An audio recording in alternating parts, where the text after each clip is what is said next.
Muy buenas noches con todos ustedes, queridos hermanos, hermanas, y también los que nos oyen por internet. Vamos a orar. Estamos en la clase número 30, cómo estudiar la Biblia, en la clase 30. Es un poquito extenso el curso, pero es que estamos estudiándolo bien a profundidad, ¿no? Oraremos. Gracias, Señor Padre Santo, por estos momentos de estudiar tu palabra. Anhelamos recibirla, Señor, tu santa palabra. Anhelamos entenderla y que ella sea parte de nuestra vida diaria. Gracias por eso, Señor, te damos en el nombre de Cristo Jesús. Amén. Muy bien, entonces ahora estamos en esta sección. La Biblia es un libro de cuadros. A ver, les voy a pedir que ubiquen ese acápite dentro de sus manuales.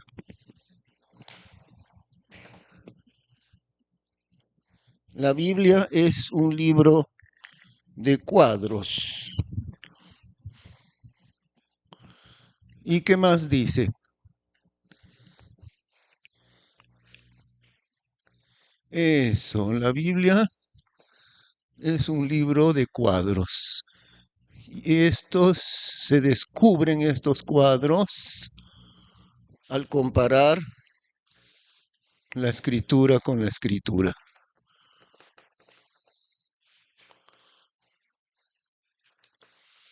Pero ¿qué quiere decir esto de cuadros? Es decir, cuadros espirituales, es decir, ¿no? Por ejemplo, ¿recuerdan ustedes cuando el Señor Jesús conversó con Nicodemo? Jesús le menciona un cuadro bíblico muy hermoso, realmente es que le menciona a Nicodemo, y así como Moisés levantó la serpiente en el desierto, así es necesario que el Hijo del Hombre sea levantado, para que todo aquel que en él cree no se pierda, mas tenga vida eterna, ¿no? Ya ubicaron en sus manuales, ¿no? La Biblia, ¿qué página es? ¿Encontraste, Alejandro? Página 26, 25 o 26. La Biblia es un libro de cuadros. Y decía, ¿no? Jesús menciona el cuadro bíblico, el cuadro espiritual, que es un cuadro maravilloso de la salvación. Las serpientes mordían al pueblo por su desobediencia, ¿no? Dios me envió serpientes venenosas, mortales. Pero cuando ellos clamaron el perdón de Dios, ¿qué hizo Dios? Dios no quitó las serpientes. Allí seguían las serpientes, mordiendo. Pero ¿qué cosa hizo? Le mandó a Moisés a establecer una serpiente de metal, de bronce, sobre una asta, sobre una bandera, levantada allí la serpiente. ¿Y cuál era el remedio del veneno mortal? Venían y miraban a la serpiente, y eso era todo, era lo único. No hay nada más sencillo que eso. No tenían que tomar un remedio, no tenían que tomar un antídoto, sino simplemente acercarse y mirar a la serpiente. Es un cuadro de la salvación. ¿Cómo se produce la salvación del pecador? Viniendo a Cristo y creyendo en Él, mirando a Cristo por la fe. Lógicamente por la fe, no con ojos, no con los ojos físicos, porque tendríamos que ver al Señor Jesús mismo en el momento de la cruz. No, no es así, ¿no? Es lógico que es un cuadro de la fe, mirando a Cristo por la fe, simplemente mirarlo, es decir, simplemente creer en Él con los ojos de la fe. Y eso es todo para ser salvo. ¿Qué sucedía cuando ellos miraban a la serpiente de bronce? El veneno perdía su poder mortal. Ya no moría. El veneno estuvo ahí en su cuerpo, ya estaba a punto de morir. Pero al mirar a la serpiente, el veneno perdió su poder.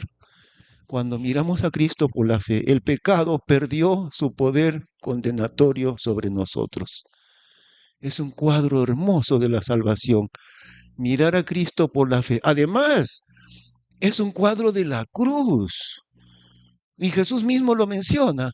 Así como Moisés levantó la serpiente en el desierto. Es necesario así que el Hijo del Hombre sea levantado. Fíjense la palabra levantado. En la cruz, en medio del cielo y la tierra, allí levantado en la cruz, para que todo aquel que en él cree no se pierda, mas tenga vida eterna. Es un cuadro muy exacto de la fe. La salvación no es por hacer esfuerzos de buenas obras, es sencillamente por mirar a Cristo por la fe. Y eso es todo, porque la salvación no la hizo el hombre, la salvación la hizo el Señor Jesús, ¿no es cierto? Muy bien, otros ejemplos de cuadros. ¿Recuerdan? Repasamos el cuadro entre Ruth y Noemí, ¿no? ¿Cómo es la historia entre Ruth y Noemí? A ver, Mario, ¿nos puedes recordar un poco cómo es la historia de Ruth y Noemí?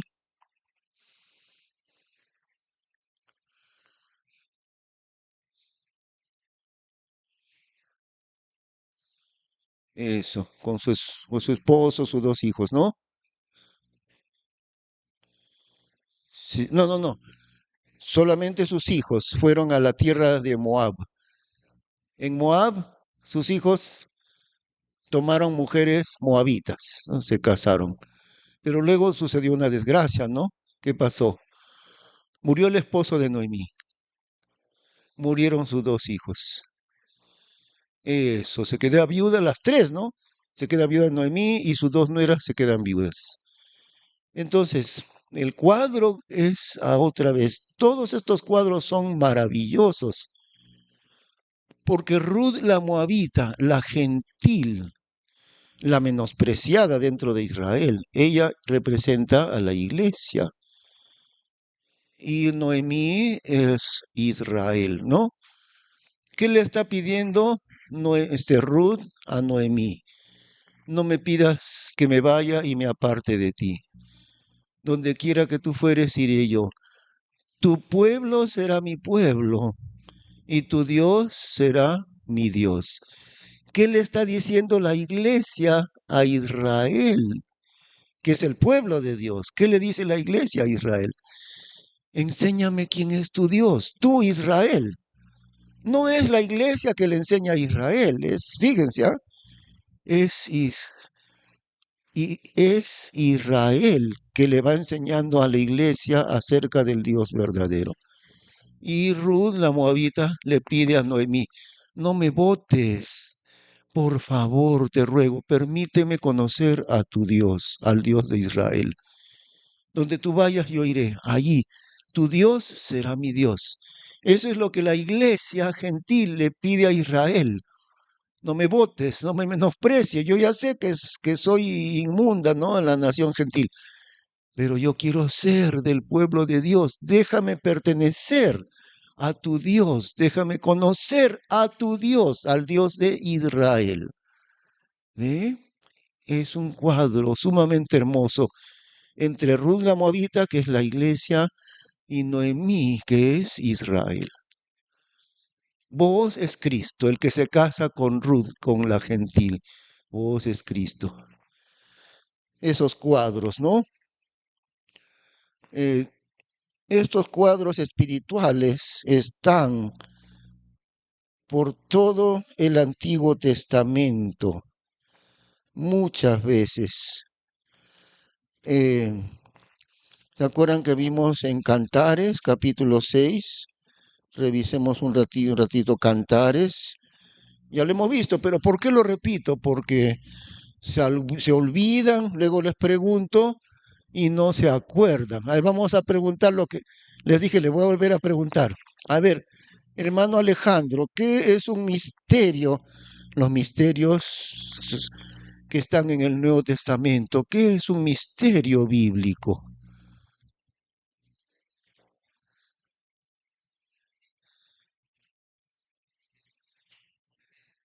Eso, muy bien, muy bien. En el tiempo del Antiguo Testamento estuvo escondido, nadie supo, eso es un misterio bíblico. Pero al llegar el Nuevo Testamento, ahora sí, es revelado muy claramente, ¿no? Ese es un misterio en la Biblia. Ahora, Cantares capítulo 6.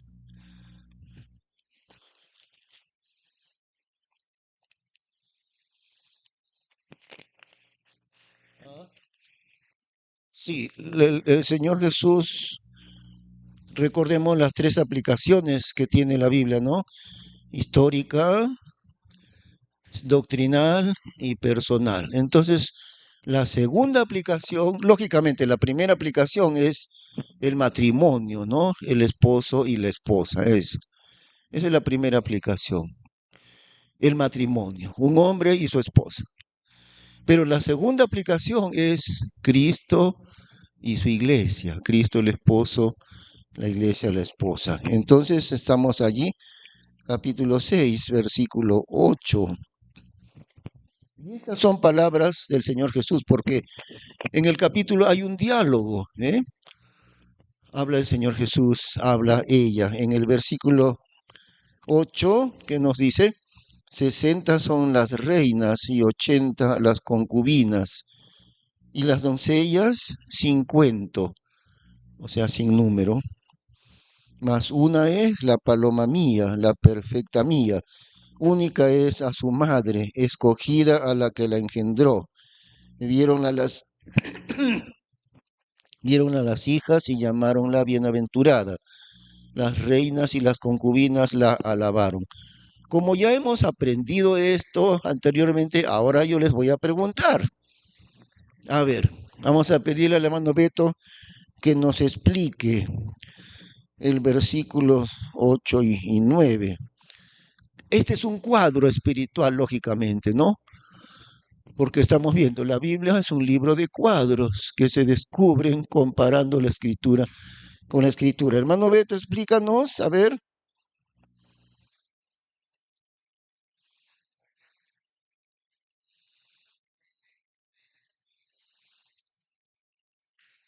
Ah,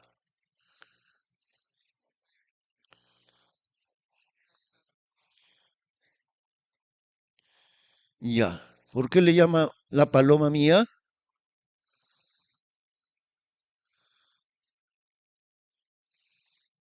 A ver, siempre se olvidan. Hermana Leonor, ¿por qué le llama a la iglesia la paloma mía? ¿Qué más? Tan rápido, tan fácil se olvida. Mario, porque lleva el Espíritu Santo, la paloma. Es la única que es habitación del Espíritu Santo, la iglesia. Eso no hubo en los creyentes del Antiguo Testamento. Nosotros, la iglesia, somos morada del Espíritu Santo y por eso hemos nacido de nuevo. Los creyentes del Antiguo Testamento pertenecen al reino de Dios, ¿no? Millares de ellos, claro, pero no fueron ellos morada del Espíritu Santo. Los creyentes de la tribulación tampoco serán morada del Espíritu Santo.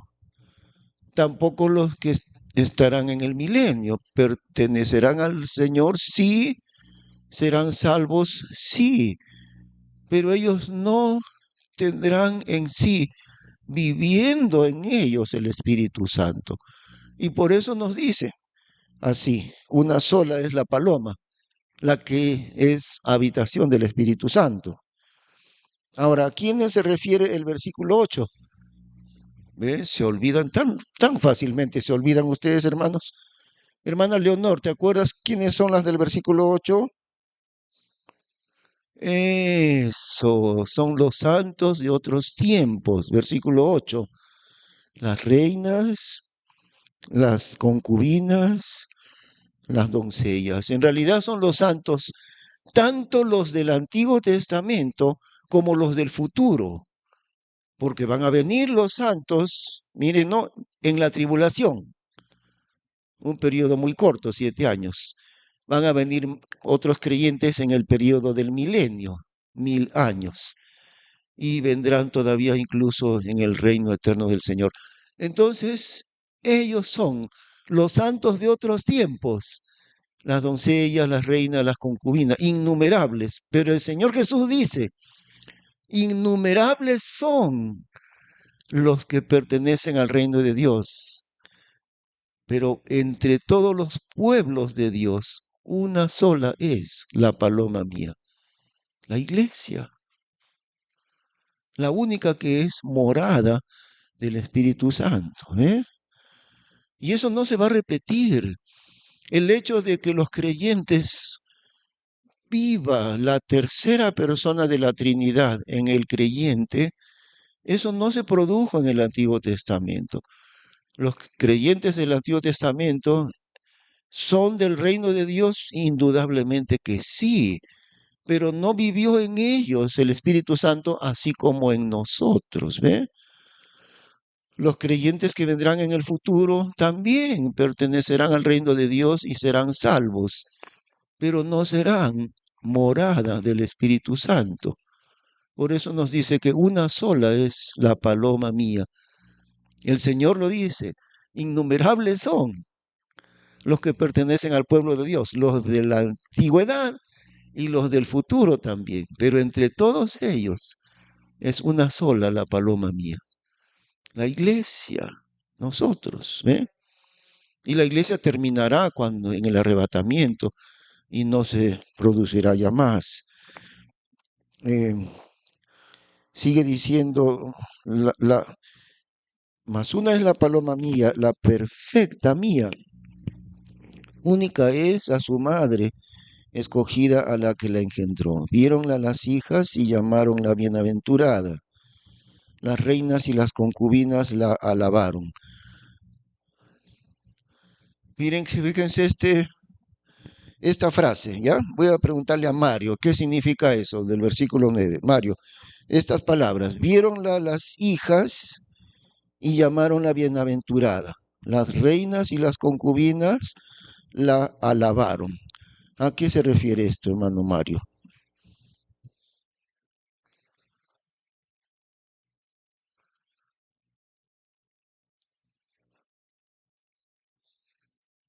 Ajá. ¿En qué momento? Eso, en la eternidad, ¿no? Los innumerables millones de creyentes de las distintas épocas le dirán a la iglesia, ¿quién como tú? Que tú eres la única que te casas con el Hijo de Dios. Es como un cuadro de un matrimonio, ¿no? En la eternidad, en la eternidad, vieron a las hijas, o sea, otro nombre para los santos, los del Antiguo Testamento, del milenio, etcétera, otro nombre, ¿no? Las hijas, ¿qué más? Las reinas, las concubinas.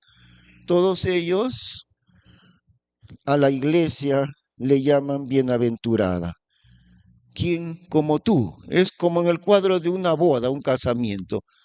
La novia tiene muchas invitadas e invitados también, pero especialmente las amigas de la novia, ¿no? Dirán, ¿quién como tú que te estás casando en este momento? Ese es el cuadro de la eternidad. Los innumerables creyentes y santos del Antiguo Testamento y de la tribulación y del milenio y de la eternidad, todos ellos le dirán a la iglesia, ¿quién como tú? ¿Se dan cuenta de ese cuadro? Por eso, la Biblia es un libro de cuadros. Y esos cuadros están a lo largo de la escritura. ¿Qué otro ejemplo tenemos? En Lucas, en la parábola del hijo pródigo.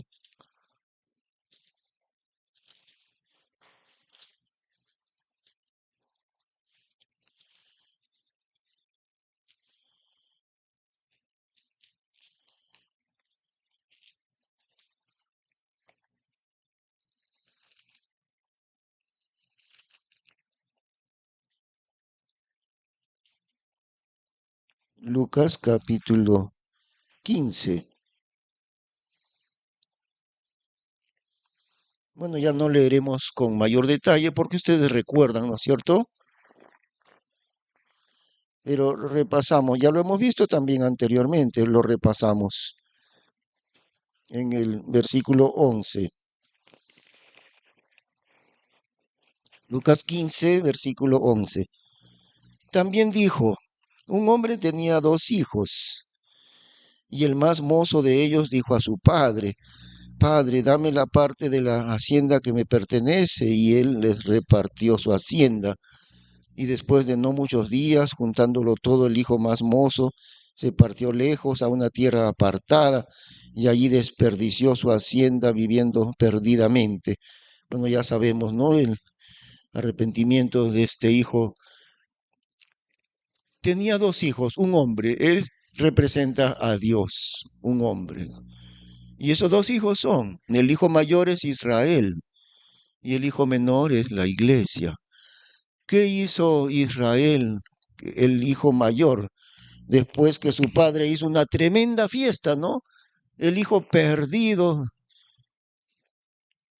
se despilfarró los bienes de su padre y una vida completamente perdida, pero luego regresa sin nada en la miseria, pero arrepentido. ¿Y qué es lo que quiere este hijo decirle a su papá? Ya no soy digno de ser llamado, he pecado contra el cielo, contra ti, ya no soy digno de ser llamado tu hijo.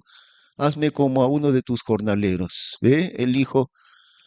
Y eso es un cuadro de las obras. Fíjense, hasta esos detalles son importantes.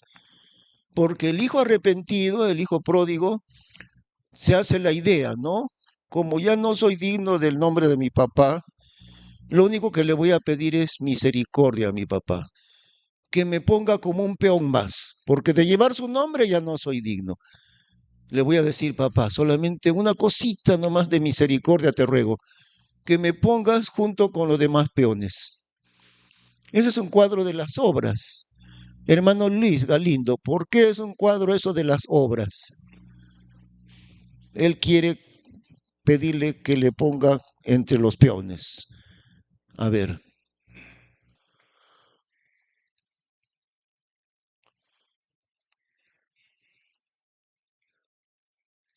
Claro, está con hambre, ¿no? Sí, sí.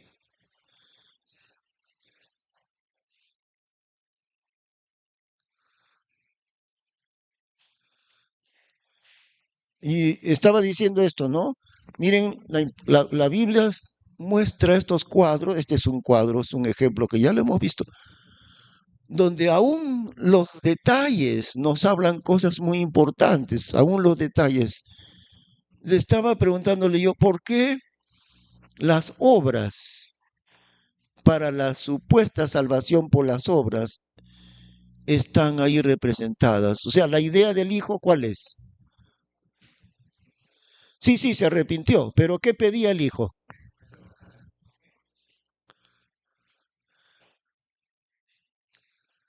Sí, sí.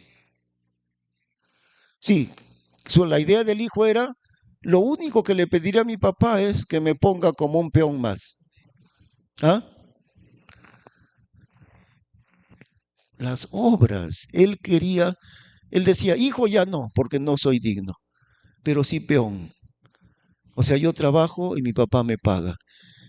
La persona piensa en su idea. Yo hago buenas obras y Dios me paga con la salvación.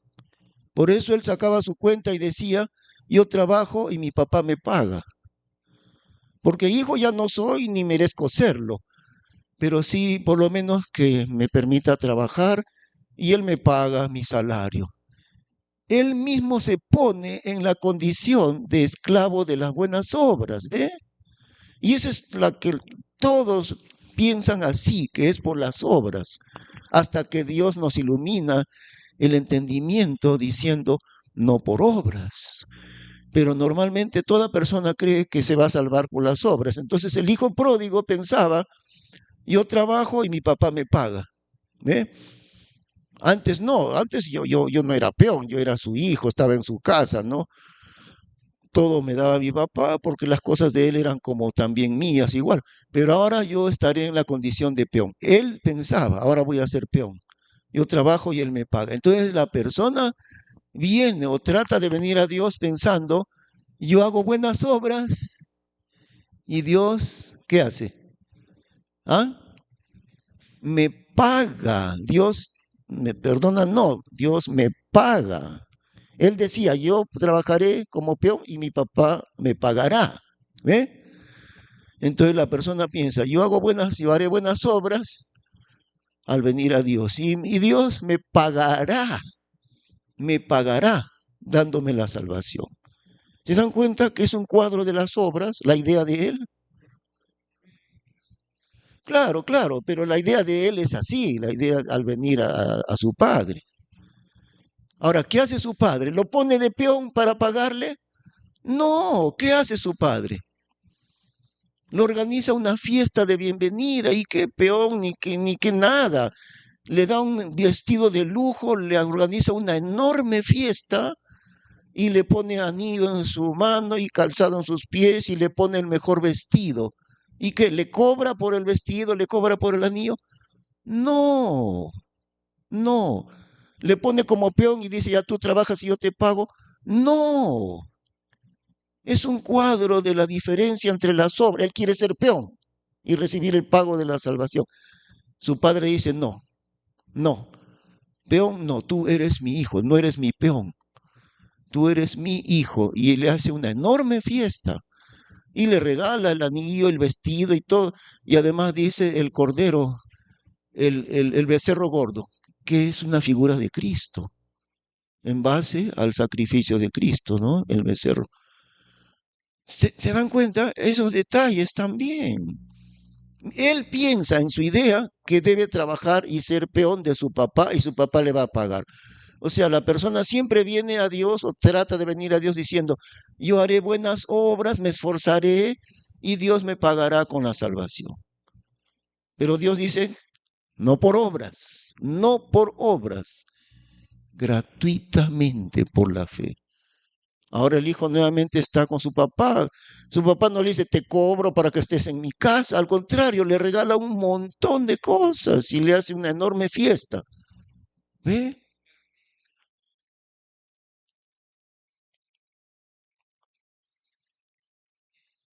Sí, pero recuerde una cosa, hermano. La salvación no viene a través del arrepentimiento. Uno tiene que arrepentirse, pero el arrepentimiento no es el que produce la salvación, es la fe. Y además la fe nomás es un conducto, nada más, es como el cable eléctrico, ¿no? ¿De dónde sale la corriente eléctrica? ¿Del cable? No. La corriente eléctrica viene de la central hidroeléctrica. El cable solamente es un portador de la corriente. La fe solamente transporta la salvación al hombre. Ni siquiera la fe es lo que yo puedo aportar para ser salvo, porque aún la fe es de Dios. Entonces recuerde una cosa, la salvación no es por nada que el hombre pueda hacer. Lo único que el hombre hace es creer. Eso es todo. La salvación la hizo Cristo. Él la hizo, no la hice yo. Lo único que hago es recibirla, por medio de la fe. Sí, por eso aquí está, pues la diferencia entre él que quiere ser peón, pero su padre no, nada que ver con ser peón. Tú eres mi hijo y todo lo que te doy, ahí está. No, no, no es un salario, la salvación no es un pago, es gratuito. Y por eso su padre le hace una enorme fiesta. ¿Ves la diferencia entre la fe y las obras? Ahora, el hijo mayor es Israel. ¿Ah? Viene del campo, sí. A ver.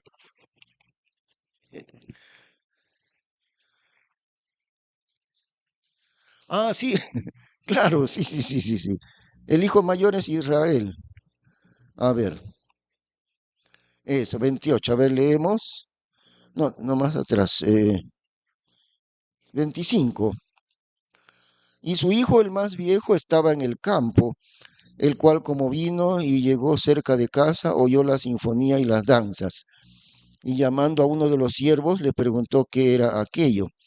Y él le dijo, tu hermano es venido, y tu padre ha muerto el becerro grueso por haberle recibido salvo.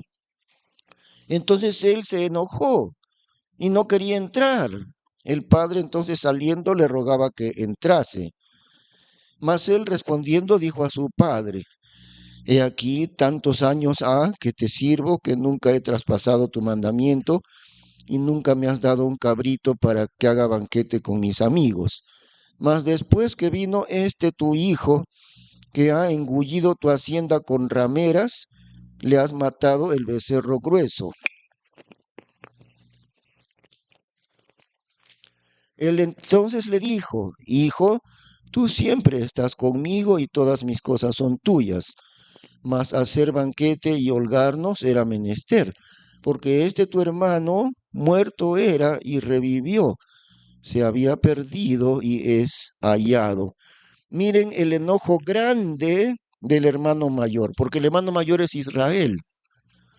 Ahora, el hermano mayor nunca se descarrió, ¿no? Nunca se fue de la casa de su papá, ahí estaba con el papá.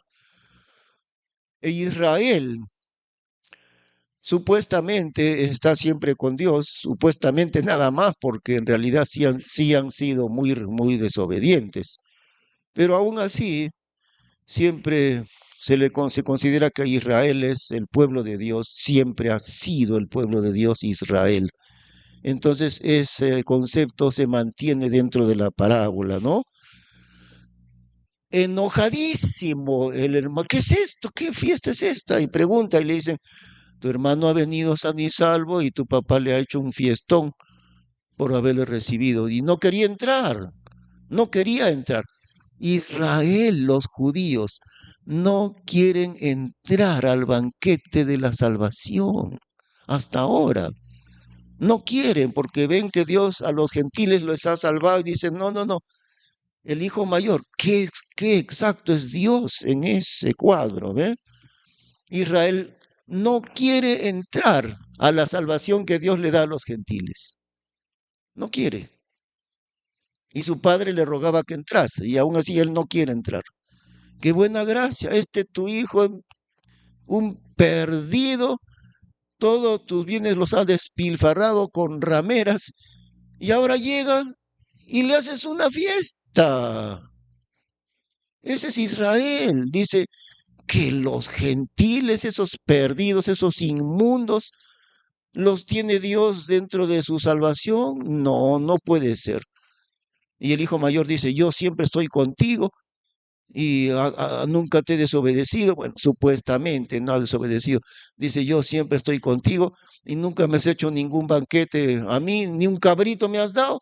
Y ahora viene este desgraciado de mi hermano y le haces un fiestón. Ese es Israel, exactamente. Y no quiso entrar. Israel no quiere entrar a la fiesta que tiene Dios con los gentiles, la fiesta de la salvación. ¿Eh? Cuán exacto es Dios en esos cuadros espirituales que están allí en la escritura, ¿no es cierto? Por eso la Biblia es un libro de cuadros. Veamos otro cuadro en el libro de Juan, capítulo 2.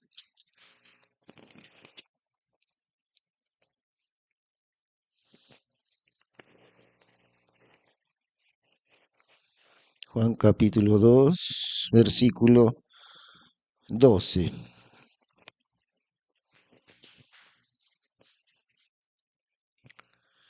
Después de esto descendió a Capernaum, él y su madre y sus hermanos y sus discípulos, y estuvieron allí no muchos días. Y estaba cerca la Pascua de los judíos, y subió Jesús a Jerusalén. Y halló en el templo a los que vendían bueyes y ovejas y palomas, y los cambiadores sentados. Y hecho un azote de cuerdas, echólos a todos del templo y las ovejas y los bueyes, y derramó los dineros de los cambiadores y trastornó las mesas, Y a los que vendían las palomas dijo, quitad de aquí estas cosas y no hagáis la casa de mi padre casa de mercadería. Entonces se acordaron sus discípulos que estaba escrito, el celo de tu casa me comió. Ese momento donde el Señor Jesús, lleno de ira, de la ira de Dios, no la ira del pecado, de la ira de Dios. Pero notemos algo, ¿no? En el versículo 14, ¿qué es lo que dice? ¿Qué clase de animales él los botó, los que vendían? ¿Qué animales eran? Bueyes, ¿qué más? Ovejas, ¿qué más? Palomas. Y miren el cuadro, aquí también, cuadros espirituales, porque los bueyes, ustedes ya saben, ¿no? Que representan los bueyes dentro de la Biblia. Los obreros de Dios, los que sirven a Dios. Cualquier hermano, ¿ah? No solamente los pastores, por si acaso, ¿ah? Cualquier hermano que dedica su servicio a Dios está representado por los bueyes. ¿Por qué no el toro? ¿Por qué el buey? El toro es chúcaro, no se deja manejar el toro. El buey, por el hecho de que lo han castrado, porque buey es el toro castrado, como al castrarle adquiere una diferencia grande, se vuelve manso. El que era chúcaro el toro, al ser castrado se vuelve manso, dócil, fuerte para el trabajo, noble para trabajar. Ese es el buey. Por eso en la Biblia, incluso para los sacrificios, se menciona a los bueyes. Entonces los bueyes son los obreros del Señor, los que sirven a Dios, ¿no? Cualquier persona que sirve a Dios está representado por el buey. Las ovejas, ¿quiénes son? Los creyentes.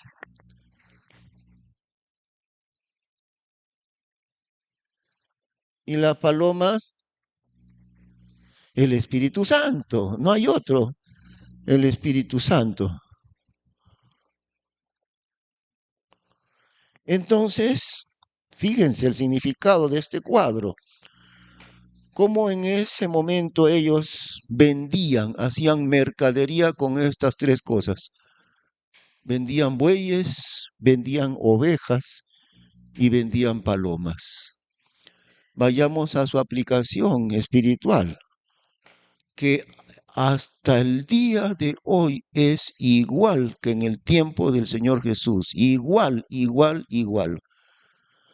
Porque en muchos sectores de las iglesias se hace mercadería con los obreros del Señor, con los bueyes.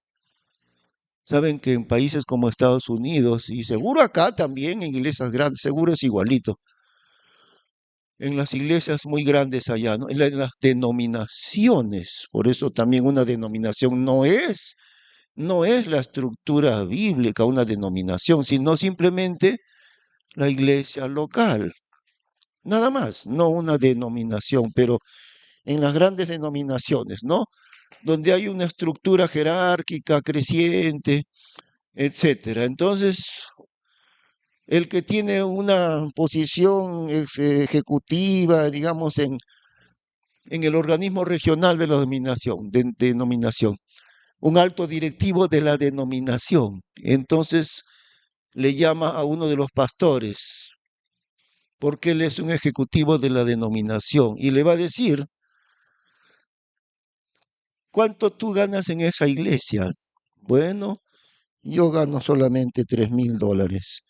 ¿Sabes que yo te puedo poner en una iglesia donde vas a ganar $10,000? Si tú aceptas, yo te saco de ahí, yo te pongo en una iglesia para que ganes $10,000. ¿Aceptarías? Bueno, sí creo, dice, ¿no? Entonces el pastor que está allí Ya no piensa en nada a la voluntad de Dios, él piensa cuánto va a ganar porque el que está más arriba en la estructura jerárquica le está ofreciendo eso. Pero ya sabes, le va a decir, tienes que dar una comisión porque yo te estoy haciendo ascender, ¿ves? Ya sabes, así que una partecita tendrás que darme también.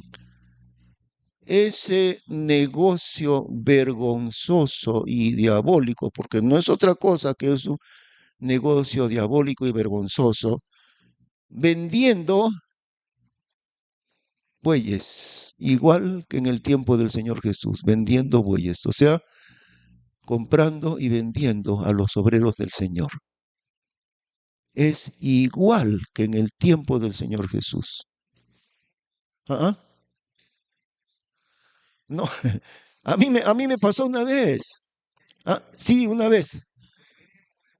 Sí, a mí me pasó una vez. Un hermano vino de la selva de Tarapoto y me dijo que allá había una iglesia bautista que buscaba pastor y me ofreció de todo. Me dijo, la iglesia tiene carro, la iglesia tiene escuela cristiana, tus hijos van a estudiar gratis en la escuela cristiana y tu sueldo va a ser tanto y tienes casa gratis, todo me ofreció. Y me dijo, ¿qué tal? ¿Aceptas para irte a Tarapoto? Yo le dije, lo siento, hermano, pero no acepto yo.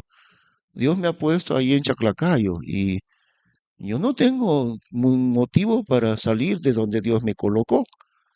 Si Dios me dijera que me salga de la iglesia de Chaclacayo, me saldría, pero aunque usted me ofrezca más de lo que me está ofreciendo, yo no me voy a mover, porque Dios me puso en Chaclacayo. Y el hermano que me había ofrecido eso, luego, cuando vio que yo dije, no puedo aceptar, me dijo, te felicito, me dijo.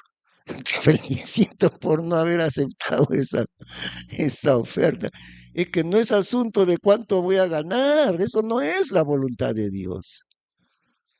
Claro, si fuese la voluntad de Dios, pero no se ve la voluntad de Dios por cuánto voy a ganar, no es así. No, Dios me puso acá y yo no tengo motivo de salir, a menos que Dios mismo, pero el hermano que me vino a ofrecer, él no es Dios, ni es la voluntad de Dios lo que me está ofreciendo. Por eso es negocio con los obreros del Señor, ¿ve?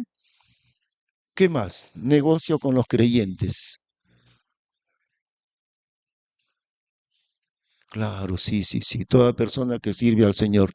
Negocio de los que sirven a Dios. Negocio de los que sirven a Dios. Negocio de los creyentes. Claro, tienen formas de hacer negocio con los creyentes, ¿no? Más dinero y... Ah, sí. Eso de la teología de la prosperidad, ¿no? Negocio aún con las cosas del Espíritu Santo. También.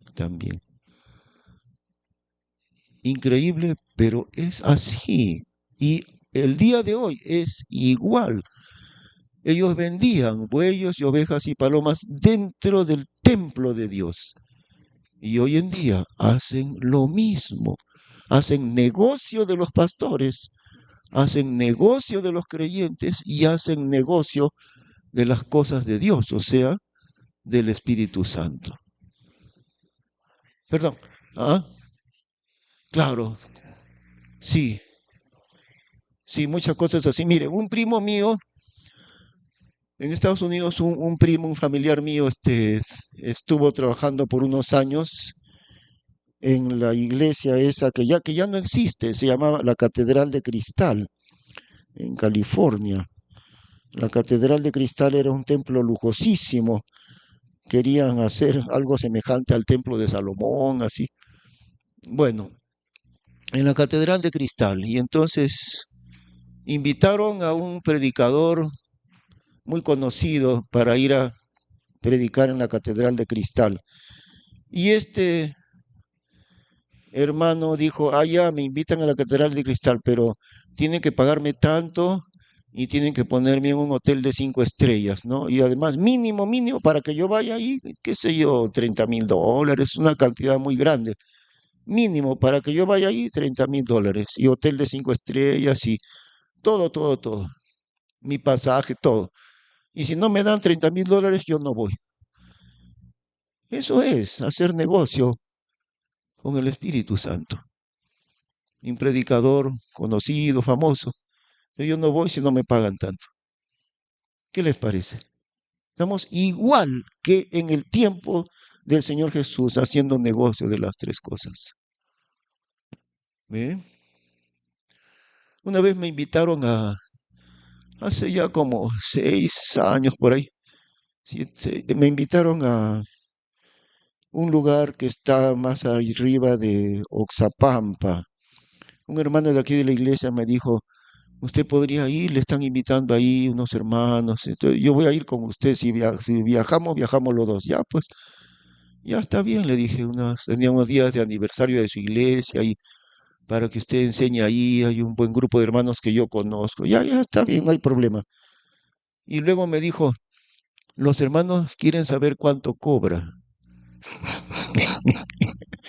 Dile a los hermanos que yo no cobro nada, con que me paguen el pasaje es suficiente. Así le dice, ya le voy a decir. El pastor Enrique dice que él no cobra nada. El pasaje sí, porque eso sí tienen que darme, ya. Y hemos ido, efectivamente, yo fui, ¿no? Fuimos a ese viaje. Que no es así la obra de Dios. En algunas ocasiones yo he ido a algunas iglesias a predicar. Siempre se acostumbra a darle al predicador una ofrenda, ¿no? No porque el predicador pide, es una costumbre. Se le da una ofrenda de amor por la predicación que él viene, ¿no? Algunas veces a mí me ha tocado ir a algunos lugares a predicar y no me dieron nada. Y yo me he quedado muy contento. Igual, si me dan, que si no me dan, me siento igual de satisfecho porque he podido enseñarles la palabra de Dios. 2 veces me ha sucedido. No me he quejado con nadie de que no me dieron. Me quedé muy contento de haberles enseñado a los hermanos y ya está. Porque si no, estamos haciendo negocio también de la palabra de Dios y del Espíritu Santo. ¿Ve? Por eso la Biblia es un libro tan real, tan práctico. Y estos cuadros espirituales están allí en la escritura, en toda la Biblia están esos cuadros, especialmente en el Antiguo Testamento, ¿no? ¿Cómo encontramos esos cuadros? Comparando siempre la escritura con la escritura.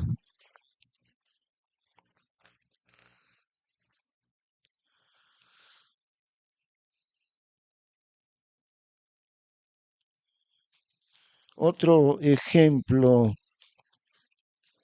sí, sí, sí, sí, ajá, sí, sí, eso sí, somos sellados, sí. Y ellos hacen mercadería con lo del Espíritu Santo, ¿no? Es cierto, hermano. Otro ejemplo, el Cordero de la Pascua, ¿no? Ustedes saben cómo es, ¿no? Porque como vuelvo a decir, ustedes están leyendo su Biblia, ¿no es cierto?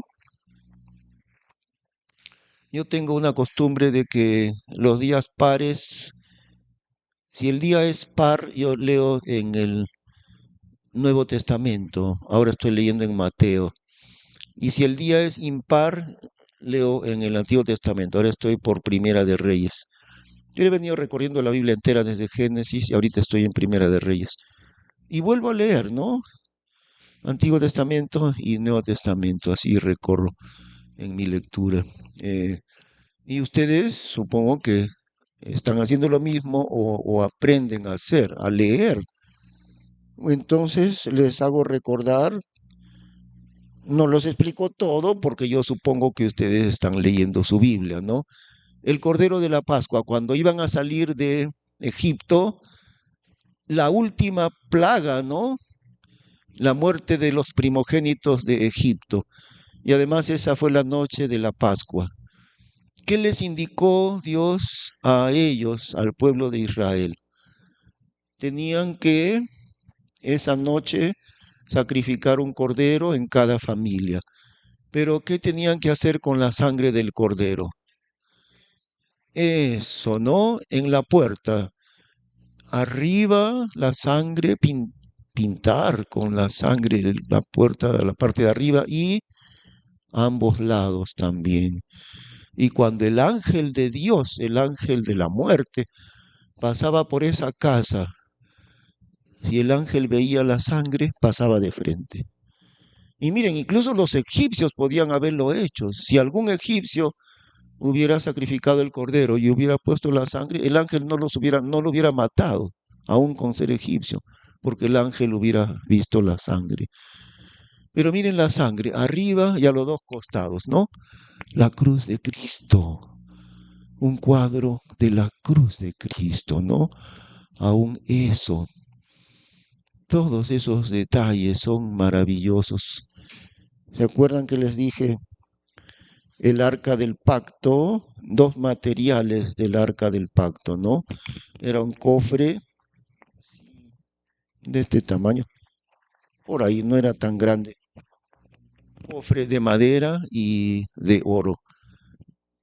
Y ahí entendemos la madera, la parte humana del Señor Jesús, pero era recubierto de oro puro, su divinidad, hombre y Dios, ¿no? Madera y oro, el arca del pacto de Dios. Esos cuadros están en toda la Biblia.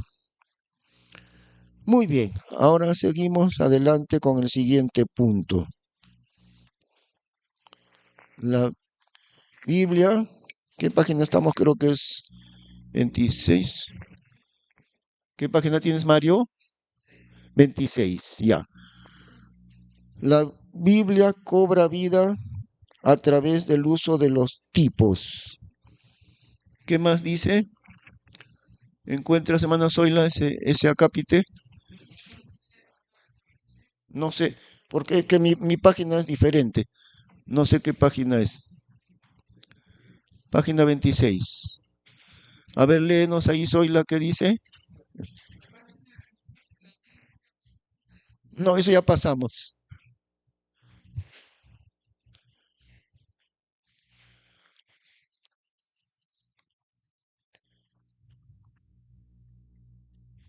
Sí, sigue.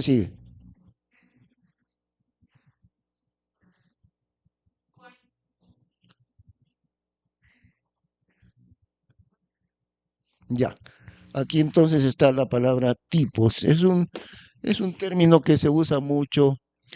¿Sí? Sí. Ah, sí.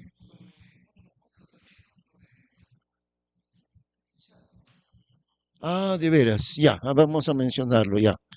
Sí, sí. Eso, vamos a verlo ahorita. ¿Ah? Tiene razón, sí. Ahora, también tengan en cuenta esto que yo no menciono todos los cuadros, hay innumerables cuadros, no menciono todos, solamente algunos ejemplos, pero como dice el hermano Luis, recordemos el cuadro de Abraham enviando ahí a su siervo para traer esposa para Isaac. A ver, recordamos, ¿ya? De memoria, porque como digo, ustedes leen la Biblia, ¿no es cierto? ¿O no la leen? Sí la leen, ¿no? Entonces, ¿cómo es la historia? Abraham, estando ya muy anciano, antes de su muerte, entonces lo, sí, lo juramenta a su siervo, el más viejo que había en su casa, dice, y bajo juramento, ¿qué cosa le dice? Vas a ir a mi tierra, a la tierra de donde yo salí, y vas a traer una esposa para mi hijo Isaac. ¿No es cierto? En ese caso, ¿cuál es el cuadro? ¿Qué representa a Abraham? Al padre, eso. Y el mayordomo de Abraham, ¿quién representa? El Espíritu Santo. Isaac, ¿a quién? Jesucristo, eso es, ¿no? Entonces, el Padre enviando su Espíritu Santo a este mundo, muy lejos, porque Abraham le manda lejos y le da una misión especial Dios, el Padre, al Espíritu Santo. ¿Qué misión le da? Hermano Alejandro, ¿qué misión le da?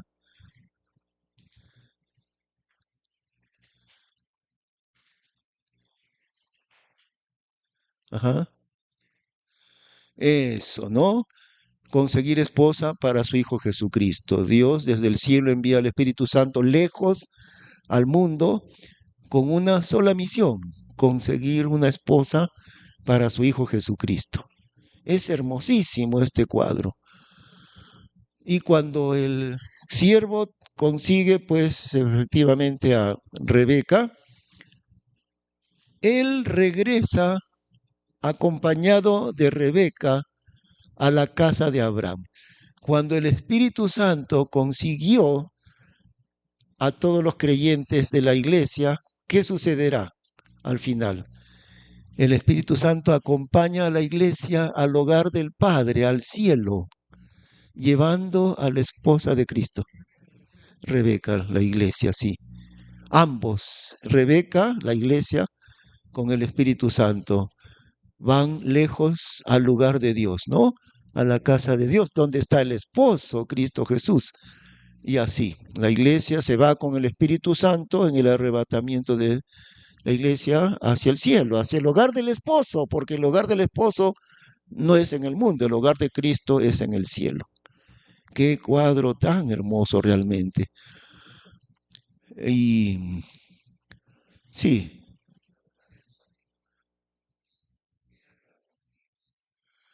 no, la Nueva Jerusalén es para la iglesia.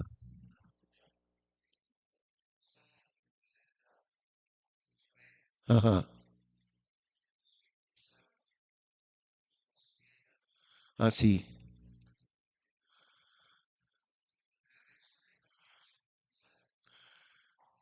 No.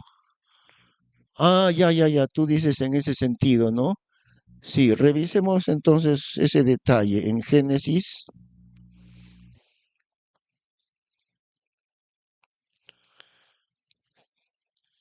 creo que es capítulo 24, ¿no?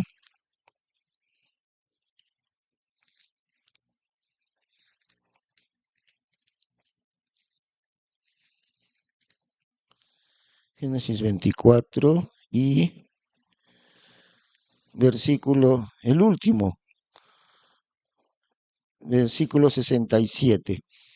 Ya cuando viene Rebeca a unirse con Isaac, versículo 67. Y metióla Isaac a la tienda de su madre Sara, y tomó a Rebeca por mujer, y la amó, y consolóse Isaac después de la muerte de su madre.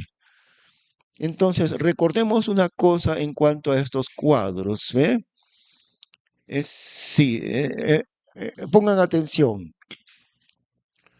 Cuando se producen estos cuadros espirituales que ya hemos dicho, algunos detalles concuerdan maravillosamente, pero no le busquemos concordancia a cada mínimo detalle. No, las cosas principales son un cuadro exacto, pero no cada mínimo detalle, eso, ¿ya? Ya no todos los mínimos detalles concuerdan con el cuadro, no, sino algunos detalles son los que concuerdan.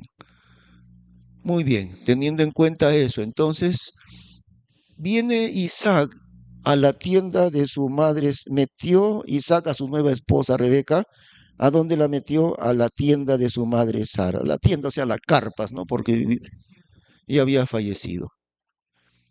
Que aún este detalle sí concuerda, ¿por qué? Porque en todo el tiempo del Antiguo Testamento, Dios, el Padre, está buscando que Israel sea su esposa fiel. Y así lo dice muchas veces en el libro de Oseas, por ejemplo, ¿no? Dios le llama a Israel su esposa, pero su esposa infiel. Y entonces, ¿qué es lo que ha sucedido en el Antiguo Testamento? El anhelo de Dios de que Israel fuese su esposa fiel y amada no se cumplió porque ella fue infiel, es como decir, se divorció ella, nunca fue fiel a su esposo, a Dios. Entonces no se cumplió ese propósito divino, ¿no? Por, porque Israel no fue fiel al Señor, por eso. Entonces, la, recordemos que si Dios es el Padre, perdón, que si Abraham es representación de Dios el Padre, Sara, la esposa de Abraham, podría estar representando a Israel. Pero como vuelvo a decir, Israel llegó a ser como la esposa divorciada o la esposa infiel. Entonces, ahora la iglesia, que es Rebeca, ocupa el lugar que le había correspondido antes a su madre Sara. El propósito de Dios con Israel, que fuese la esposa de Dios, no se pudo cumplir por la infidelidad de ellos. Entonces, el lugar que hubiera sido de Israel, ahora lo ocupa Cristo con la iglesia. Ahora sí, él el esposo y ella la esposa, ocupando la tienda de Sara, ocupando el lugar que correspondía a Israel, pero que no se cumplió ese matrimonio, ¿no? Celestial. Pero ahora sí se cumple con la iglesia. Cristo con su esposa, la iglesia. ¿Entran a dónde? A la tienda de su madre Sara, que ya no está, o sea que ya no se ha cumplido esa relación conyugal entre Jehová e Israel, no se cumplió. Entonces, ese lugar es ocupado ahora por la iglesia con Cristo. Eso sí concuerda. La pregunta también de Mario era esto, ¿no? Entonces, ¿significa así que la tienda de su madre Sara es la Nueva Jerusalén? No, eso, como digo, no es que cada detalle mínimo va a concordar, no busquemos eso. Lo que sí podemos decir sin lugar a dudas es que la Nueva Jerusalén es el lugar de la iglesia. Veamos en Revelación, o sea, Apocalipsis, ¿no? Revelación, capítulo 21.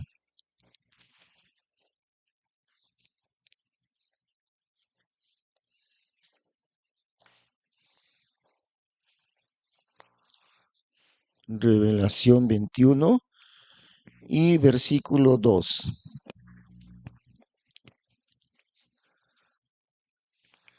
Y yo, Juan, vi la santa ciudad de Jerusalén nueva, que descendía del cielo, aderezada de Dios, como la esposa ataviada para su marido. Es importante ver cómo la define Dios a la Nueva Jerusalén. ¿Cómo la define? Como la esposa ataviada para su marido, la novia, ¿no? Que está lista para unirse con su esposo ahora. Esa es la Nueva Jerusalén, adornada de Dios, aderezada de Dios, lista para unirse con su esposo. Eso es la Nueva Jerusalén. ¿Qué más? En el versículo 10. No, versículo 9. Y vino a mí uno de los 7 ángeles que tenían las 7 redomas llenas de las 7 postreras plagas, y habló conmigo diciendo: ven acá, y yo te mostraré la esposa, mujer del Cordero. Y llevóme en el espíritu a un gran monte y alto, y mostróme la grande ciudad, la santa Jerusalén, que descendía del cielo de Dios, teniendo la gloria de Dios, etcétera. Otra vez, miren, por segunda vez, ¿cómo se le llama a la Nueva Jerusalén? Al final del versículo 9. ¿Cómo se le llama? No, al final. La esposa, mujer del Cordero. El Cordero es Cristo, ¿no? No hay otro. Y la esposa del Cordero es la iglesia.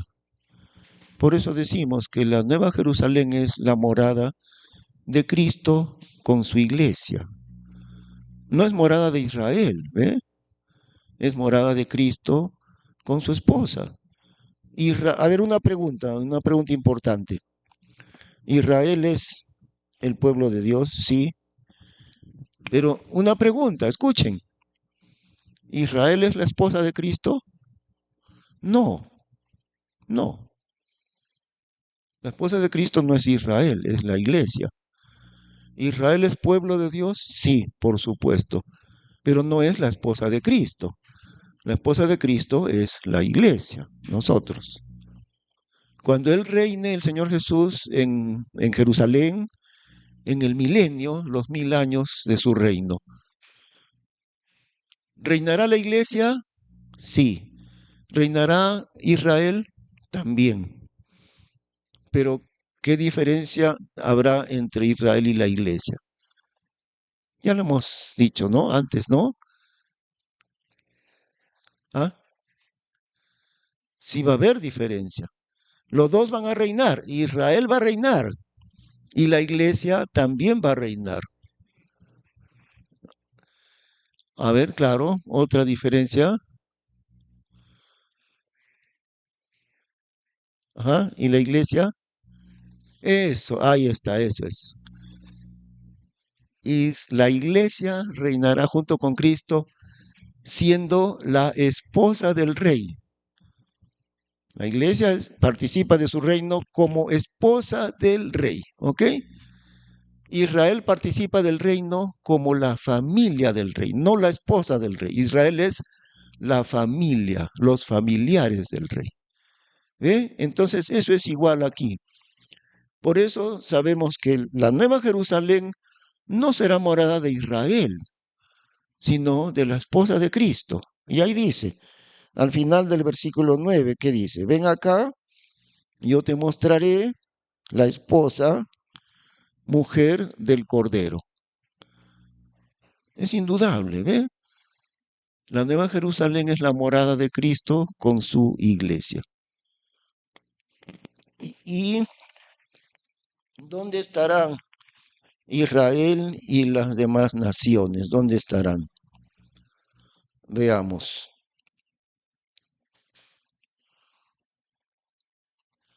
Versículo 24, versículo 23. Y la ciudad no tenía necesidad del sol ni de la luna para que resplandezcan en ella, porque la gloria de Dios la ha alumbrado, y el Cordero es su luz. Y las naciones de los que hubieren sido salvos andarán en la luz de ella, y los reyes de la tierra traerán su gloria y honor a ella. Y sus puertas no serán cerradas de día, porque allí no habrá noche, y llevarán la gloria y la honra de las naciones a ella. No entrará en ella ninguna cosa sucia o que hace abominación y mentira, sino solamente los que están escritos en el libro de la vida del Cordero. Entonces hay un enorme lugar para las naciones y suponemos que entre las naciones estará Israel. Ya no nos explica eso, ¿no? Como hemos dicho, algunos detalles simplemente no sabemos. Pero lo que sí sabemos es con toda claridad que la Nueva Jerusalén es la esposa del Cordero. Ahí lo dice. Y la única esposa del Cordero es la iglesia, porque Israel no es la esposa del Cordero, sino la iglesia. Y el versículo 24 nos habla de las naciones, ¿no? Muchas, innumerables naciones. 24. Y las naciones de los que hubieren sido salvos andarán en la luz de ella, y los reyes de la tierra traerán su gloria y honor a ella, a la Nueva Jerusalén. Pero fíjense un detalle, ¿no? Las naciones salvas no están dentro de la Nueva Jerusalén. Vienen a presentar su gloria y su honor a la Nueva Jerusalén, las naciones. Pero entre esas naciones no está la iglesia. ¿Por qué? Porque la iglesia está dentro, viviendo dentro de la Nueva Jerusalén. La iglesia junto con Cristo. Que la iglesia es inseparable de Cristo. ¿Por qué? Porque es como el matrimonio, igualito, Cristo con la iglesia, ¿no? ¿Qué dijo el Señor Jesús cuando le preguntan a él sobre el divorcio, los escribas, y qué les dice? ¿No leen la Biblia ustedes? ¿No leen como en Génesis, como al principio Dios los hizo uno? Así que ya no son más dos, sino uno solo. Por tanto, lo que Dios unió, que no lo separe el hombre. Entonces, Cristo será inseparable de su iglesia eternamente. Cristo con su iglesia serán uno solo eternamente. Y en su morada, ¿no? ¿Cuál morada? La Nueva Jerusalén. Pero ahí no está comprendido la Israel, porque Israel no es la esposa de Cristo. ¿Es el pueblo de Cristo? Sí, pero Israel no es la esposa de Cristo. ¿Está dentro de las naciones salvas Israel? Sí. Y hay mucho lugar, y ahí dice, ¿no? Las naciones de los que hubieran sido salvos, etcétera. Eh, bueno, es eso, ¿no? Es la pregunta de nuestro hermano Mario. Eso. Igual que en el matrimonio, el varón es la cabeza, la esposa es el cuerpo, y nunca la cabeza jamás puede separarse del cuerpo. Imposible. El esposo es la cabeza, la esposa es el cuerpo. Cristo es la cabeza, la iglesia es su cuerpo. Nosotros somos el cuerpo de Cristo. No, no somos nuestro cuerpo, nosotros somos el cuerpo de Él. Y Él es nuestra cabeza. Y es inseparable, ¿no? La cabeza con el cuerpo. Entonces esa será nuestra unión con el Señor Jesús. Por eso recuerdan que les mostré en Cantares, las hijas y las reinas y las doncellas le llamarán a la iglesia, le dirán, ¿quién como tú? Bienaventurada tú, la iglesia, que te has casado con el Salvador, con el Hijo de Dios. ¿Quién como tú? Bueno, ellas también están en el reino de Dios, ¿no? Las hijas, las doncellas, las reinas también pertenecen al reino de Dios, pero ellas no se han casado con el Hijo de Dios, solamente la iglesia. ¿Eh? Bueno, tengamos un pequeño descanso, unos minutitos, ¿ya?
Bueno, seguimos. Entonces, los tipos espirituales, ¿no? La Biblia cobra vida a través del uso de los tipos. Esta palabra tipos es del uso siempre del estudio bíblico, tipos espirituales. Ustedes van a encontrar que siempre en los estudios bíblicos, en los libros también, siempre se menciona la palabra tipos. Entonces, ¿qué cosa es un tipo? Un tipo es un cuadro, una ilustración, una prefiguración de otro evento o de otra persona o de otro lugar también. Y vamos a entenderlo con algunos ejemplos. Vamos a ver el ejemplo de Sansón, cómo él cumple una parte de su vida, no toda su vida, pero en una parte de su vida, Sansón es un tipo de Cristo en el momento de su muerte. Veamos, Jueces,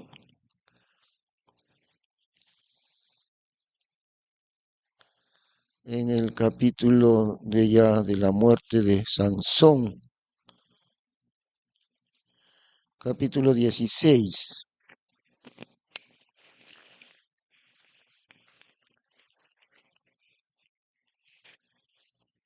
Bueno, Sansón fue usado por Dios grandemente, pero también Sansón era muy desobediente, ¿no? A pesar de eso, Dios lo utilizó y al final de su vida, ya por su misma desobediencia, ¿no? Cayó por una mujer, cayó por Dalila y con artimañas reveló su secreto a los filisteos de su cabello. Ellos le cortaron el cabello y perdió su fuerza, pero le quitaron los ojos y lo tenían preso ahí en la molienda, empujando el molino para moler.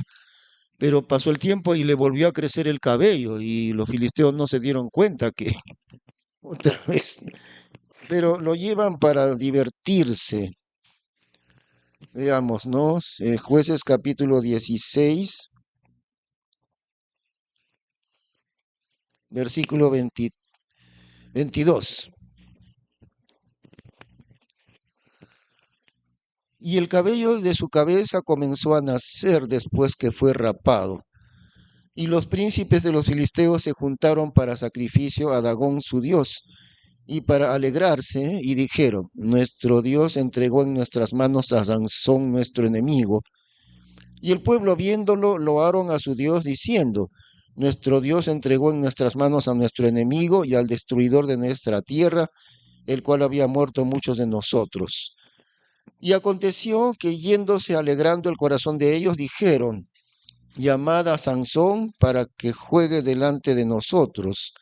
Y llamaron a Sansón de la cárcel y jugaba delante de ellos, y pusiéronle entre las columnas. Y Sansón dijo al mozo que le guiaba de la mano, llégame y hazme tentar las columnas sobre que se sustenta la casa, para que me arrime a ellas. Y la casa estaba llena de hombres y mujeres, y todos los príncipes de los filisteos estaban allí. Y sobre la techumbre había como 3000 hombres y mujeres que estaban mirando el juego de Sansón.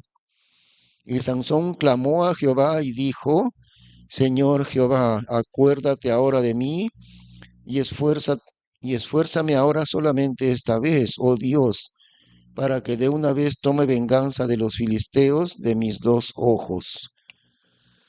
Entonces Samsón se abrazó con las dos columnas del medio sobre las cuales se sustentaba la casa y estribó en ellas, la una con la mano derecha y la otra con la izquierda. Y haciendo esto, dijo Samsón, muera mi alma con los filisteos. Y estribando con esfuerzo, cayó la casa sobre los príncipes y sobre todo el pueblo que estaba en ella.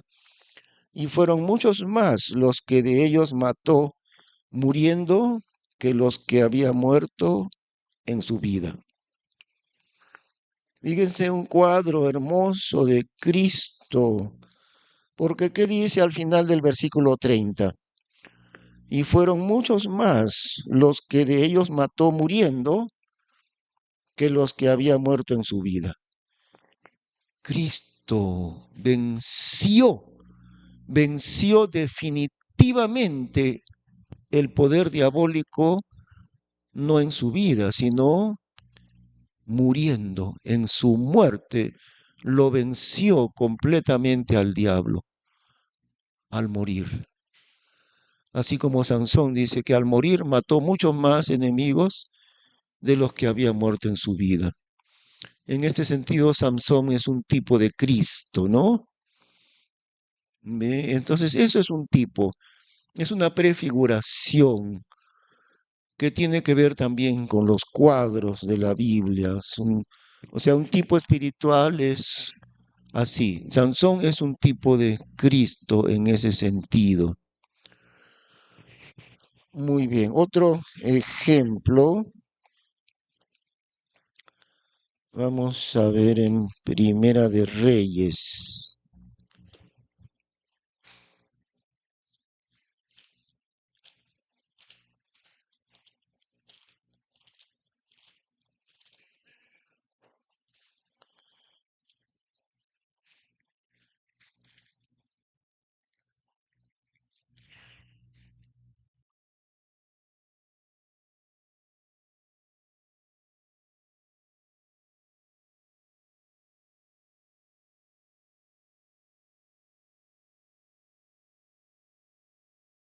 Primera de Reyes, capítulo 10.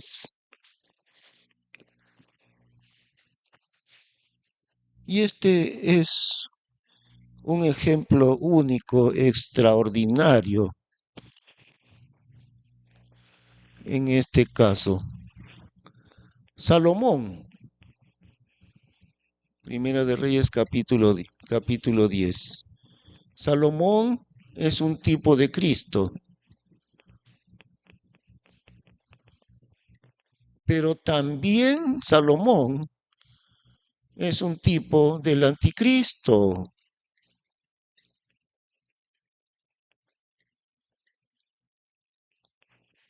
Increíble, ¿no? Pero eso es la vida de Salomón. Primeramente, al comienzo de su reino, Salomón es un hombre que sirve mucho a Dios, construye el templo dentro de la voluntad de Dios, ese templo maravilloso, riquísimo en su construcción. Eh, pero sucede algo trágico, espiritualmente hablando, en Primera de Reyes 10:14. Primera de Reyes 10:14.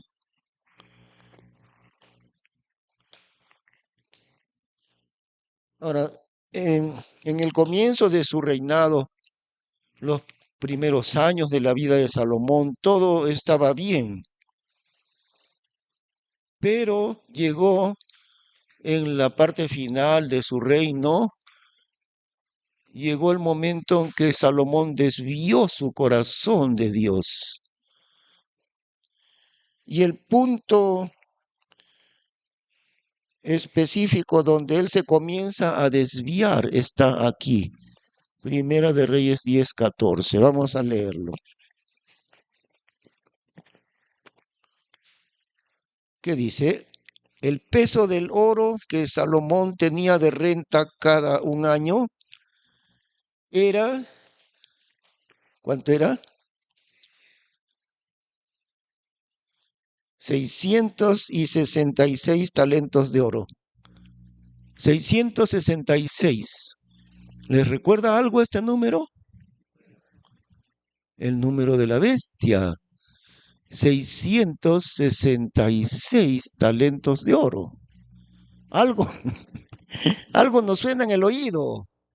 666 talentos de oro. ¿Y cuán exacta es la escritura en ese sentido? De poner una bandera roja 666, porque a partir de ese momento Salomón comienza su apostasía, su apartamiento de Dios, a partir de ese momento. Y luego viene todas las cosas que él hizo en el capítulo 11. Capítulo 11, ¿ve? Mas el rey Salomón amó muchas mujeres extranjeras y a la hija de Faraón, a las de Moab, a las de Amón, a las de Idumea, a las de Sidón, a las geteas, de las gentes de las cuales Jehová había dicho a los hijos de Israel, no entraréis a ellas, ni ellas entrarán a vosotros, porque ciertamente ellas harán inclinar vuestros corazones tras sus dioses. A estas pues se juntó Salomón con amor, y tuvo 700 mujeres reinas y 300 concubinas, y sus mujeres hicieron inclinar su corazón. Y ya que Salomón era viejo, sus mujeres inclinaron su corazón tras dioses ajenos, y su corazón no era perfecto con Jehová su Dios, como el corazón de su padre David. Porque Salomón siguió a Astarot, dios de los sidonios, y a Melcom, abominación de los amonitas. E hizo Salomón lo malo en ojos de Jehová, y no fue cumplidamente tras Jehová como su padre David. Entonces edificó Salomón un alto a Camos, abominación de Moab, en el monte que está enfrente de Jerusalén, y a Moloc, abominación de los hijos de Amón. Y así hizo a todas sus mujeres extranjeras, las cuales quemaban perfumes y sacrificaban a sus dioses. Y Jehová se enojó contra Salomón por cuanto su corazón era desviado de Jehová Dios de Israel, que le había aparecido 2 veces y le había mandado acerca de esto, que no siguiese a dioses ajenos, y él no guardó lo que le mandó Jehová. Y dijo Jehová a Salomón, por cuanto ha habido esto en ti, y no has guardado mi concierto y mis estatutos que yo te mandé, yo romperé el reino de ti y le entregaré a tu siervo.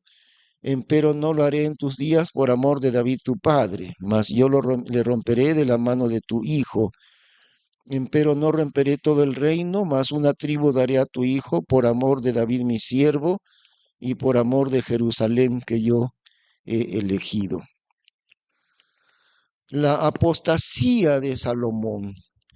En el primer periodo de su vida, Salomón es un tipo de Cristo y todo andaba bien. Bueno, no todo, porque tenía miles de caballos, tenía una enorme cantidad de riqueza y mujeres, pero Dios había mandado desde el comienzo que no hicieran eso.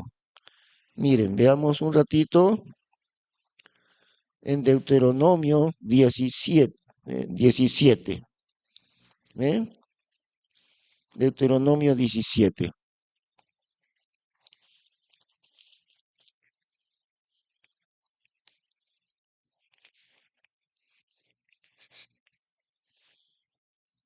Deuteronomio 17,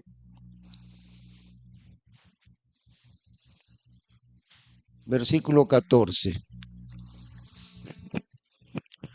Deuteronomio 17, 14. Cuando hubieres entrado en la tierra que Jehová tu Dios te da, y la heredares y habitares en ella, y dijeres, pondré rey sobre mí, como todas las gentes que están en mis alrededores. Pondrás por rey sobre ti al que Jehová tu Dios escogiere. De entre tus hermanos pondrás rey sobre ti. No podrás poner sobre ti hombre extranjero que no sea tu hermano. Solamente que no se aumente caballos, ni haga volver el pueblo a Egipto para aumentar caballos. Porque Jehová os ha dicho, no procuraréis devolver más por este camino. Ni aumentará para sí mujeres, porque su corazón no se aparte. Ni plata ni oro se multiplicará mucho. Y será que cuando se asentare sobre la silla de su reino, escribirá para sí un traslado de esta ley en un libro, tomándolo de delante de los sacerdotes levitas, el cual tendrá consigo y leerá en él todos los días de su vida, para que aprenda a temer a Jehová su Dios, para guardar todas las palabras de aquesta ley y estos estatutos para hacerlos, para que no se eleve su corazón sobre sus hermanos, ni se aparte del mandamiento a diestra ni a siniestra, porque alargue días en su reino él y sus hijos en medio de Israel. Fíjense las instrucciones que Dios tenía para el rey que ellos quisieran poner. Fíjense, vamos, porque Salomón no hizo de acuerdo a las instrucciones de Dios. La primera parte de su vida, en la primera parte de su vida, Salomón fue agradable a Dios. Todo estaba en relación a Dios al comienzo, pero como veremos ahorita, ya desde el comienzo él fue incubando su desviación de Dios, ¿no? Ya desde el comienzo. Sin embargo, aún así, Salomón era amado de Dios igual que su padre David. Salomón construyó el templo. En la dedicación del templo, Salomón oró largamente hacia Dios. Pero luego viene su apostasía. Miren las instrucciones de Dios acerca del rey de cualquier rey de Israel. En primer lugar, le estaba diciendo Dios, acabamos de leer, ¿qué le decía? No caballos. Es decir, el poder de la guerra. No, 16, solamente que no se aumente caballos, ni haga volver a Egipto para aumentar caballos. ¿Ve? El poder militar.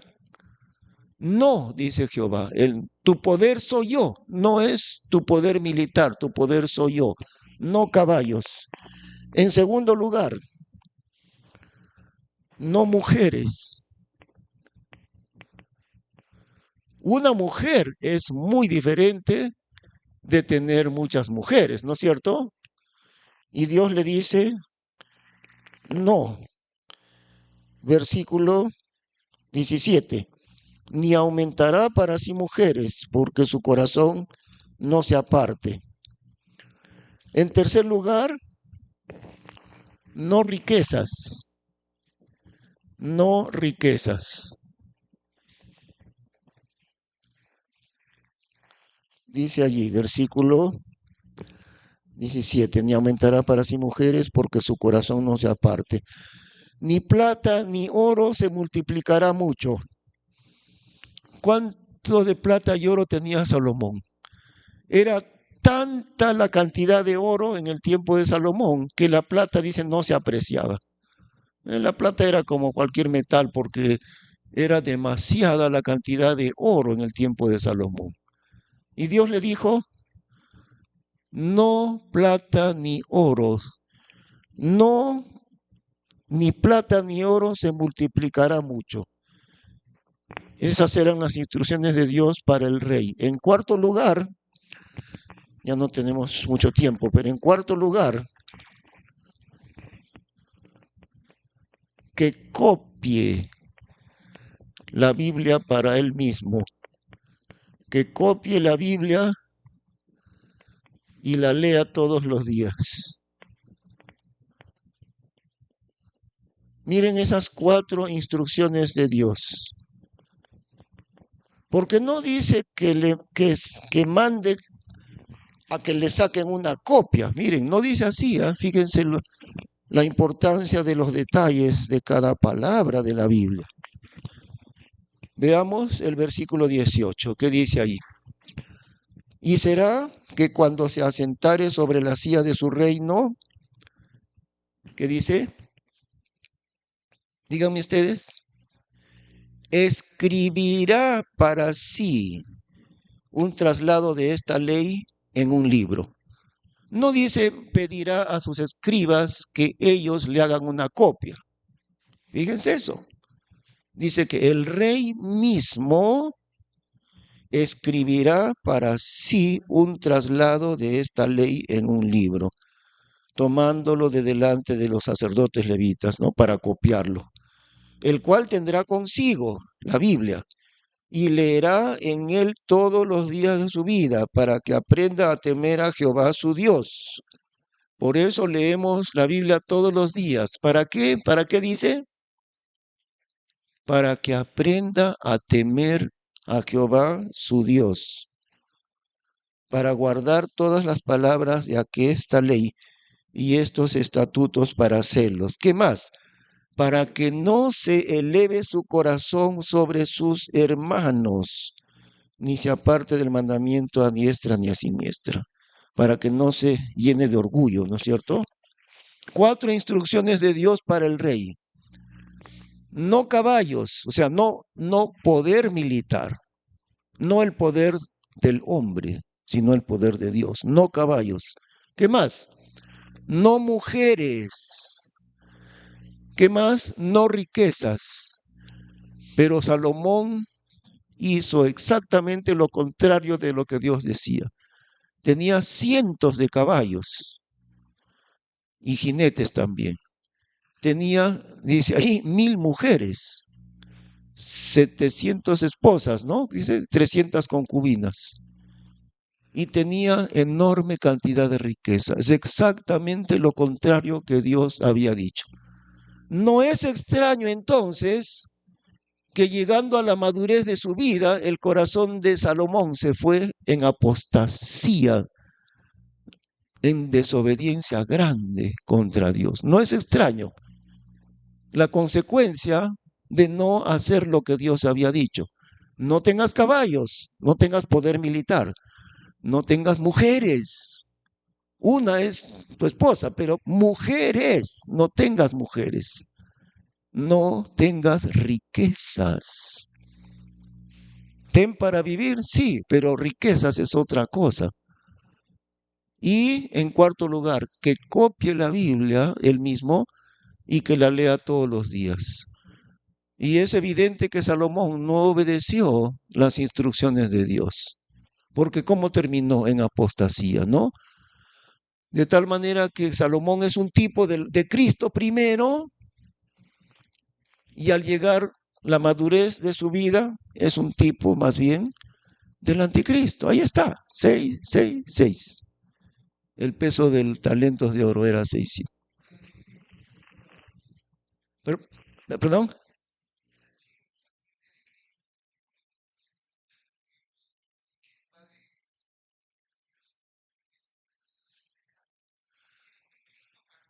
Sí. Bueno, posiblemente lo que pasó con Salomón fue como el pecado de David, ¿no? ¿Qué pasó con el pecado de David? Asesinato y adulterio. Dios le mandó a decir por el profeta, yo he remitido tu pecado. Pero, refiriéndose a las consecuencias eternas de su pecado, yo he remitido tu pecado, no morirás. No lo mandó a la condenación Dios a David, pero sí, de aquí en adelante, toda tu vida te vendrán las consecuencias de tu pecado. La sangre no se apartará de tus hijos. Y esto y el otro, la guerra, la sangre, un montón de consecuencias de su pecado, consecuencias terrenales, aunque no eternas, porque Dios le dijo, yo he remitido tu pecado, no morirás. Y posiblemente eso es lo que pasó con Salomón. Recibió el castigo de Dios porque dijo Dios, tu reino lo voy a romper, aunque no en tu vida, por amor de tu Padre, no lo voy a romper en tu vida. Cuando tú mueras, romperé tu reino. Y eso es lo que sabemos, ¿no? Salomón no fue a condenación, pero recibió las consecuencias de su pecado. Eso. ¿Y qué sucede? Nosotros no hacemos como Dios dice. Y el resultado natural. Dios le dijo, no caballos, no mujeres, no riquezas, y Salomón hizo todo lo contrario. Y ahí vino la consecuencia, su corazón se desvió, ¿no? Bueno, ahí estamos entonces, hermanos, por hoy día terminando, ¿no? Oraremos. Gracias, Padre Celestial, por lo que tú nos has enseñado en este día en tu palabra. Queremos aprender a temer tu santo nombre, porque tú les diste instrucciones a los reyes, copiar él mismo la escritura y leerla todos los días para que aprenda a temer a Jehová su Dios. Oh Señor, danos tu palabra cada día, pues para aprender a temerte, Padre Santo. Te damos las gracias en el nombre del Señor Jesús. Amén.